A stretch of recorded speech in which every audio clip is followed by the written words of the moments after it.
ডোরিনা crossing এর নাম অভয়া crossing করার দাবি তুলেছেন আন্দোলনকারী ডাক্তাররা। অভয়া ক্রসিং করার দাবিতে মুখ্যমন্ত্রী মমতা বন্দ্যোপাধ্যায়, মুখ্য সচিব মনোজ পান্ত এবং মেয়র ফিরহাদ হাকিমকে চিঠি দিয়েছেন ওয়েস্ট বেঙ্গল ডক্টরস ফোরাম। অন্যদিকে দাবি পূরণ না হওয়া পর্যন্ত ধর্মতলায় ধর্নার দিন আরো বাড়াতে কলকাতার পুলিশ কমিশনারকে চিঠি দিয়েছে joint platform of doctors. Police অনুমতি না দেওয়ায় সোমবার ফের হাইকোর্টে যাবার সিদ্ধান্ত নিয়েছেন আন্দোলনকারী সিনিয়র ডাক্তাররা।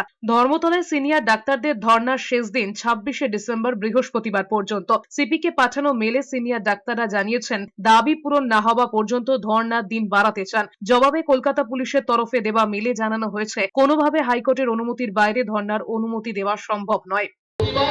মেল করে আমরা আবেদন করেছি যে ডোরিনা ক্রসিং এর নামটা শুধু ডিজিটালি নয়, এটাকে খাতায় কলমে এবং সাংবিধানিকভাবে এই ডোরিনা ক্রসিং এর নামটা অভয়া ক্রসিং করা সম্ভব হয় কিনা, এর জন্য আমরা বিভিন্ন মহলে আবেদন রেখেছি।